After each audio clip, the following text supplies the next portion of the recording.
Здравейте хора, добре отново в моя канал, така ми гледате епизода. Понеже да 24 сещате.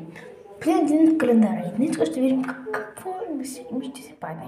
Мисля, че първото видео за календара беше на 12 и нямаше друго. Не знам защо. Искам само да ви покажа нашата джинджер къща. Вижте. За карима тук малко станаха така, тия са много вкусни и това е котка. Там бера там.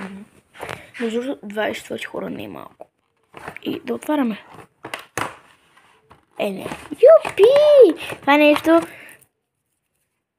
е колкото ръката. Идва календара на брат ми. Понеже вижте колко много, вижте 4 колко му е много голям. Той тук имаше някакви дял коледовци и така. Вижте на 24 какво има той. Готови ли сте? Нека да го тестваме.